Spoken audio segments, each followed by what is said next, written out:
नमस्कार। तबसरा आज दोपहर तक में एक बार फिर आपका स्वागत है और मैं हूं दर्शपाल गुप्ता और मेरे साथ हैं वरिष्ठ पत्रकार सतीश वर्मा जी। सतीश जी, 11 जुलाई को धारा 370 की सुप्रीम कोर्ट में सुनवाई होगी और भारतीय जनता पार्टी ने 4 राज्यों के अध्यक्ष बदले गए। टाइगर का क्या होगा जी? तो सबसे पहले हम बात करते हैं धारा 370 की। इसके एक रिट लगी थी ताकि धारा 370 जो ख़त्म कर गई है उसे वापस लाया जाए।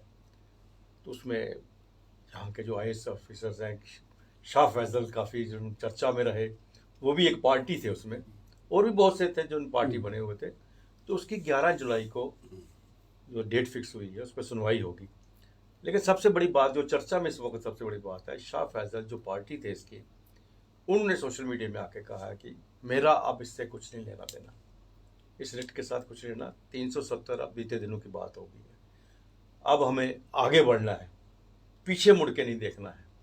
लेकिन बाकी बहुत से ऐसे नेता हैं, गुलाम नबी आज़ाद हो गए, दूसरे हो गए, महबूबा होगी, उन सब की निगाहें जो हैं सुप्रीम कोर्ट की तरफ लगी हुई हैं कि 11 तारीख को सुप्रीम कोर्ट इस पर क्या फ़ैसला देता है। उन्होंने वेलकम कहा है कि इसकी जो रिट लगी है 370 की सुप्रीम कोर्ट में, और हम उम्मीद करते हैं कि हमें हमारा स्टेटहुड जो है बाकी चीज़ें वापस मिल जाएंगी। ठीक कह रहे हैं। देखिए, शाह फैजल ने ये तब लगाई थी जब वो सियासत में हाथ किस्मत आजमाने आए थे। वहाँ पूरी तरह विफल साबित हुए और उनको वो सस्पेंड मोड पे थे, बहाल कर दिया गया, ड्यूटी दे दी गई। तब उनका जो आपने जिक्र किया है उसको रिपीट करना बेकार है।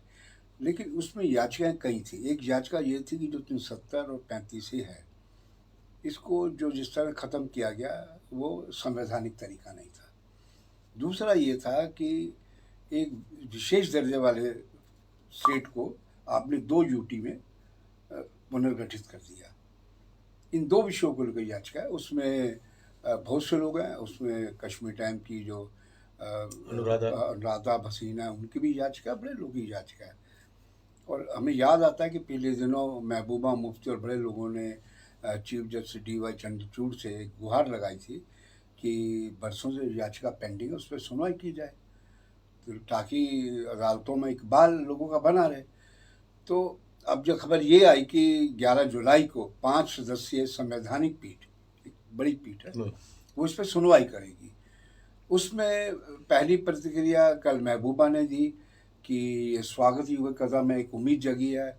वहीं उमर अब्दुल्ला ने भी उसी लाइन में बयान दिया, और तीसरा गुलाम नबी आज़ाद ने भी, जिन्होंने अपनी पार्टी कांग्रेस से 12 गठित किया, उन्होंने बल्कि ये भी कहा है कि जो 370 की जो प्रकृति है, जो नेचर है, उसमें जो लाभ हमारे राज्य के लोगों को, चाहे कास्ट क्रीड कुछ भी हो, उससे उठकर उसका सबको लाभ मिलने की उम्मीद जतानी चाहिए जो अगर सुप्रीम कोर्ट में सुनवाई होती है।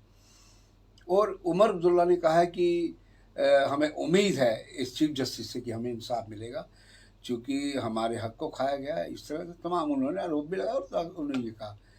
अब इसमें देखिए दिलचस्प पहलू ये है कि जिस तरह शाह फैजल की बात कर रहे हैं, वो नौकरशाह IAS हैं, उन्होंने एक बड़ी मजबूत बात कही कि हमें अब अतीत को बोलकर आगे बढ़ना चाहिए। और हमें ये भी ध्यान रखना चाहिए कि जब ये दवा टूटी थी, पूरे देश ने मोदी सरकार का जमकर वेलकम किया था, समूचे। और बल्कि सूरत हाल तो ये था कि कांग्रेस जो इसको बहाल रखना चाहती थी, उसमें भी कई नेता ऐसे निकले, भूपेंद्र सिंह हुड्डा जैसे, जिन्होंने खुलेआम मोदी सरकार के कदम का स्वागत किया था। केवल इतना ही नहीं, और पार्टीज में भी ऐसे नेता थे जिन्होंने इस कदम का स्वागत किया, क्योंकि लोगों का तर्क था जब अगर ये भारत का अभिन्न अंग है और जब जो चीज़ें दूसरे राज्य में मिलती है वो चीज़ यहाँ है, तो इसको एक अलग प्रावधान के तौर पे क्यों देखा जा रहा है। ये जुदा बात है कि इसकी संवैधानिक या टेक्निकलिटीज़ में जाकर अदालत क्या उस रोशनी में फैसला देगी या कब तक ये सुनवाई चलेगी, ये अलग विषय है। लेकिन एक बात तो माननी पड़ेगी ना कि जब हम कहते हैं हमारा हिस्सा है देश का, तो फिर इस तरह के सेक्शन क्यों लगाए गए, आर्टिकल क्यों थोपे गए हैं। हाँ, आप इस पर कह सकते हैं कि भाई यूटी कैसे बनाई आपने, वो एक मांग जस्टिफाई से लगती है कि क्योंकि हमने भी अपने इतना पॉलिटिकल कैरियर लंबा आपके हमारा है, हमने कभी ऐसा नहीं लगा कि फुल स्टेट स्पेशल दर्जे वाली यूटी बनती दिखाई, हमने कोई हिंदुस्तान में ऐसी स्टेट नहीं देखी। ये पहला हुआ है जम्मू कश्मीर में। तो हम समझते हैं कि ये मांग फिर भी वाजिब लगती है, चूंकि इसके बारे में खुद गृह मंत्री, खुद प्रधानमंत्री ने भी कहा है कि उपयुक्त समय आने पर हम आपको राज्य बहाल करेंगे। पर यहाँ हमने सतीश जी एक चीज़ देखी है, चाहे यूटी जब बनी, 2 यूटी बन गई, लद्दाख और जम्मू कश्मीर है। हालांकि आपने बिल्कुल सही कहा, राज्य को यूटी में बदलते हुए नहीं देखा था, यूटी को राज्य में बदलते हुए बिल्कुल सुना है। अब यह है कि 370 का जो लाभ मिलना चाहिए था जम्मू कश्मीर को, वो शायद नहीं मिल पा रहा। लेकिन दूसरी तरफ हम अगर निगाह डालें लद्दाख के अंदर, तो वहाँ आज भी हम ये कह सकते हैं कि 370 है। बिल्कुल, मतलब अगर वो सामने से नहीं है, लेकिन फिर भी है, ना होने के बावजूद भी है, क्योंकि जो जो चीज़ें 370 के साथ लगी हुई थी, वो सब चीज़ें लद्दाख के अंदर वो हो रही हैं। बाहर के लोगों को नौकरी नहीं मिल रही, बाहर के लोगों को ज़मीन नहीं मिल रही, बाहर के लोगों को जो चीज़ें होनी चाहिए 370 में, वो सब चीज़ें वहाँ। लेकिन जम्मू कश्मीर में यहाँ वो चीज़ नहीं है। यहाँ हम 370 को अगर मांगते हैं तो वो चीज़ें, सब चीज़ें वापस आने वाली नहीं है। जैसे आपने पहले भी कहा, यूटी के ऊपर किसी ने भी ज़्यादा लड़ाई नहीं की कि यूटी को ख़त्म करके हमें राज्य का, पूर्ण राज्य का, स्वाय का, जो हमारे नेता हैं जहाँ पे जम्मू के, उन्होंने आवाज़ उठाई है। बहुत ज़्यादा आवाज़ नहीं उठी इसी के ऊपर कि इसको राज्य का दर्जा दीजिए। 370 के पीछे पड़े रहे। नहीं, आप बिल्कुल ठीक कह रहे हैं। देखिए, इसका सबसे बड़ा, आपने बड़ी बड़ी इम्पोर्टेंट बात कही है। इसका सबसे जो बड़ा साक्ष्य और प्रमाण है, यहाँ डोमिसाइल लागू हो गया, लेकिन लद्दाख में आते हुए डोमिसाइल लागू करने की दिल्ली की हिम्मत नहीं हुई है, कड़े शब्दों में अगर कहा जाए।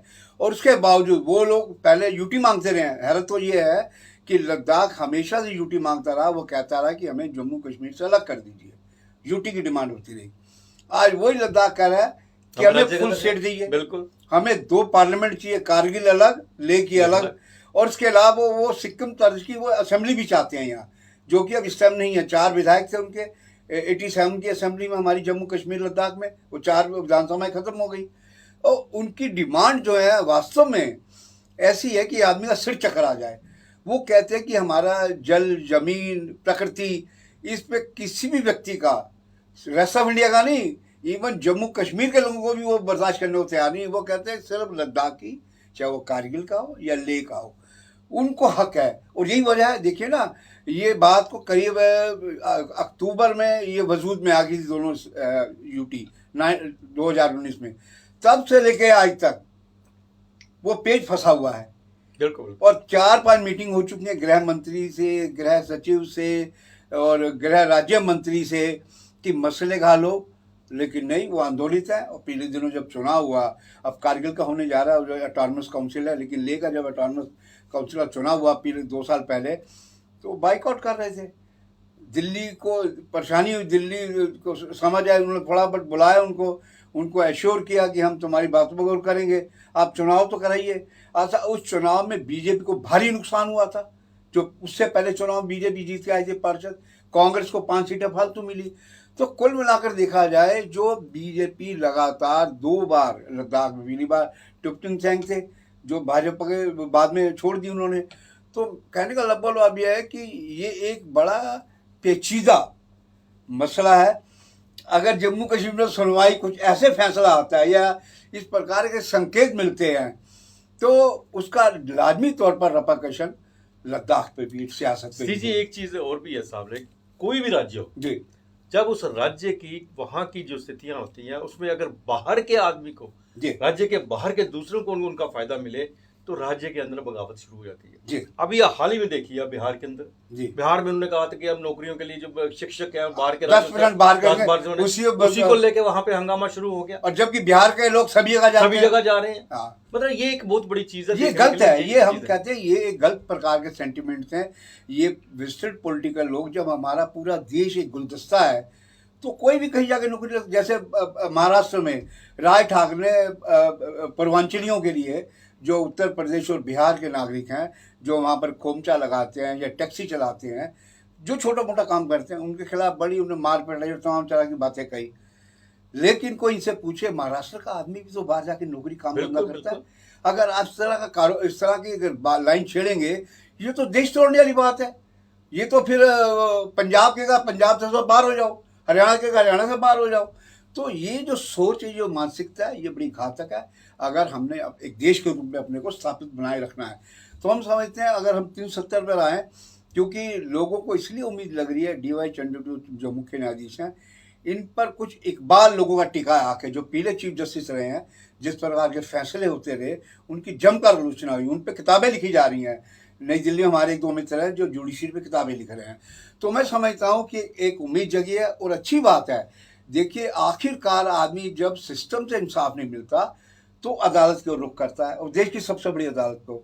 तो इस टाइम इत्तफाकन ये है कि DY चंद्रचूड़ जो चीफ जस्टिस है, उनके प्रति लोगों का एक भरोसा है कि हाँ, हो सकता है हमें 16 आने नहीं 8 आने से ही इंसाफ हमें मिलेगा।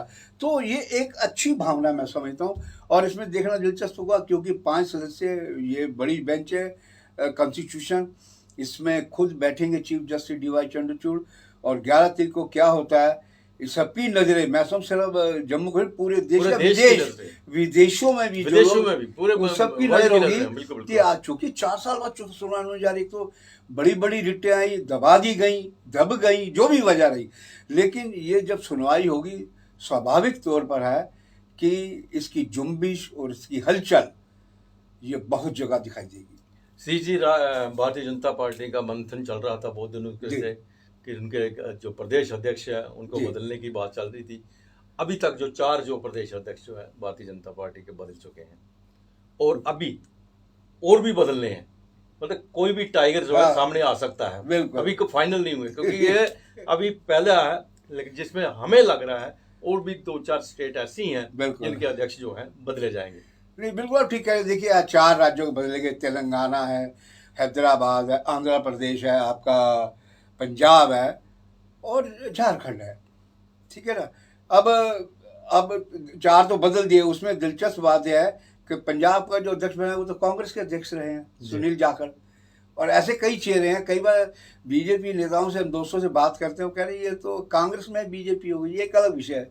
लेकिन जिस ओर आप बात कर रहे हैं, देखिए, जो खुद को टाइगर समझते हैं, हो सकता है उनके बारे में फैसला हो। बिल्कुल। और अभी तो मीटिंग 17 को भी 7 तारीख को जम्मू वहाँ पर नई दिल्ली में जो मीटिंग हो रही है उसमें खुद JP नड्डा ले रहे हैं, यहाँ से लोग जा रहे हैं। अब अभी इंतज़ार करना होगा, तब पता चलेगा कि टाइगर जिंदा है या टाइगर कहीं चले गए हैं। तो ये था तबसरा दोपहर तक का। बाकी खबरों के लिए आप देखते रहें PP न्यूज़ लाइव। नमस्कार।